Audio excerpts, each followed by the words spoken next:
এই 2 রাকাত নামাজ যে পড়বে পরিপূর্ণরূপে হজ আর উমরা করলে যেমন সওয়াব হতো, পরিপূর্ণ পরিপূর্ণ পরিপূর্ণ ওই সওয়াব বান্দার আমলনামে আল্লাহ দান করে দিবেন। সুবহানাল্লাহ। নবীজি আমাদের জন্য দোয়া করে গেছেন, আল্লাহ ফজরের পরে আমার উম্মতকে একটু বরকত দেন। নবীজির এই দোয়ার সময়ে আপনি একটু বসে বসে জিকির আজকার করেন, আর কিছু মনে করেন পারেন না, সুবহানাল্লাহ সুবহানাল্লাহ সুবহানাল্লাহ এতটুকু পারেন, আপনি পড়তেছেন, এক একবারে আল্লাহর জান্নাতে এক একটা বৃক্ষ রোপণ হয়ে যাচ্ছে। সুবহানাল্লাহ, আল্লাহর জান্নাতে গাছ রোপণ হচ্ছে।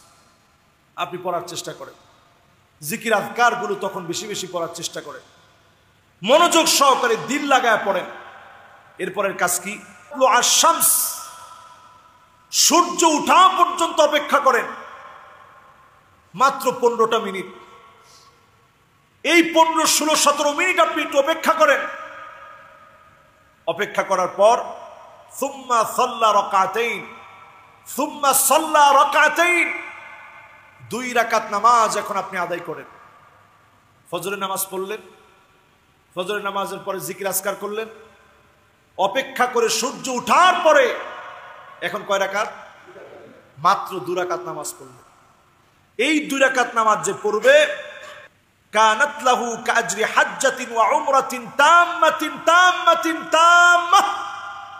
3 বার নবীজি বলেছেন, এই কাজ যে আল্লাহর গোলাম করবে, ফজরের নামাজ পড়লো, সূর্য ওঠা পর্যন্ত জিকির করলো, এরপরে সময়টায় বসে বসে জিকির আজকার করে এবার 2 রাকাত নামাজ পড়লো, নবীজি বলছেন কানাত লাহু কাজরি হাজ্জাতিন ওয়া উমরাতিন তাম্মাতিন তাম্মাতিন তাম্মাহ।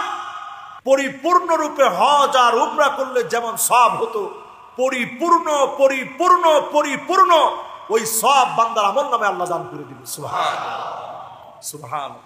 চিন্তা করেন, কাজটা খুব কঠিন না সহজ? সহজ কাজ, সওয়াব অনেক বেশি। কাজ সহজ, সওয়াব অনেক অনেক গুণ বেশি। এরপর আমি আপনি যতজন আছি প্রত্যেকে ইনশাআল্লাহ এই আমলটা করব, আয়াতুল কুরসিটা বেশি বেশি পড়ার চেষ্টা করব। নবী আলাইহিস সালাতু ওয়াস সালাম হাদিসের ভিতরে ইরশাদ করেছেন, আল্লাহর জান্নাতের মাঝে আর ওই ব্যক্তির মাঝে শুধু বাধা থাকবে মউত। 5 ওয়াক্ত ফরজ নামাজের পরে যারা আয়াতুল কুরসি পড়বে, চক্ষু বন্ধ হতে দেরি মালিক তাদেরকে জান্নাত দিতে দেরি করবেন। আল্লাহু আকবার। এই 5টা আমল আমি আপনি প্রত্যেকে নিয়ত করে এখন থেকে শুরু করব। পিতামাতার সাথে সুন্দর আচরণ, মসজিদে যাব দিন শিখার জন্য। এরপরে আমরা যারা মসজিদে যাব, সুন্দর করে ওযু বানায় মসজিদে যাব। যারা মসজিদে যাব, ফজরের নামাজ জামাতের সঙ্গে আদায় করে জিকির আজকার করে এরপরে আমরা 2 রাকাত সূর্য ওঠার পরে 2 রাকাত নামাজ পড়ব। হজ উমরার পরিপূর্ণ সওয়াব আল্লাহ রাব্বুল আলামিন আমার আপনার আমলনামে আল্লাহ দান করে দিবেন। সুবহানাল্লাহ। এই আমলটা ইনশাআল্লাহ আমরা করার চেষ্টা করব।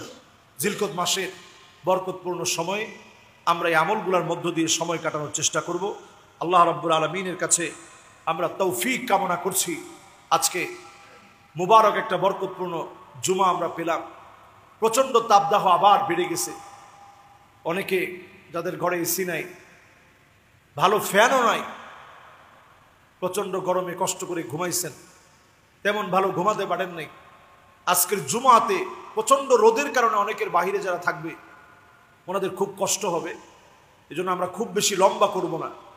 আমরা আল্লাহর কাছে তৌফিক কামনা করি, আল্লাহ রাব্বুল আলামিন আজকের আসা বসা জুমা পূর্বক দিন শিখার জন্য আলোচনা সব যেন আল্লাহ রাব্বুল আলামিন হজ উমরার সওয়াব দিয়ে পরিপূর্ণ করে আমাদের গুনাহ খাতা যেন আল্লাহ মাফ করে দেন। পড়ে না আমিন। যতগুলো কথা বললাম আল্লাহ রাব্বুল আলামিন আমাকে আপনাদের সবাইকে আমল করার তৌফিক দান করুক। পড়ে না আমিন। আবারও আপনাদের সঙ্গে বিনয়ের সাথে বলি, আপনারা যারা এই মসজিদে আসেন, আপনারাও আমাকে অত্যন্ত ভালোবাসেন, আমিও আপনাদেরকে দিল থেকে ভালোবাসি। আপনারা যেমন মহব্বত করেন, আমিও আপনাদেরকে মহব্বত করি এবং বিশ্বাস করেন আমার এই ক্ষুদ্র জীবনে অল্প বয়সে আল্লাহ রাব্বুল আলামিন যতগুলো দেশ আমাকে সফর করিয়েছে, আমার এই মসজিদের অনেক ব্যক্তি ওনারা আমার এক্সট্রা কোনো হাদিয়া দেন। এরকম না যে হুজুর আপনি বিদেশ যাচ্ছেন, আপনার হাতের ভিতরে 10,000 টাকা দিয়ে দিলাম, এই কাজের জন্য ওনার নাম ওইখানে গিয়ে মনে হয় এরকম না, হাদিয়া দিয়েছে এই জন্য মনে হয় এরকম না। এরকম আল্লাহর অসংখ্য গোলাম যাদের চেহারা আল্লাহর প্রিয় প্রিয় জায়গায় যাওয়ার পর আমার মনে হয় এই লোকটার জন্য আমি একটু দোয়া করি। এরকম অনেক ভাইদের নাম সহ চেহারা আমার মনে হয়ে যায়। আমার নিজের জন্য যখন কল্যাণের দোয়া করি, তাদের জন্য আমার দোয়া করতে মনে চায় যে আল্লাহ এই লোকগুলার আল্লাহ আপনি কবুল করেন।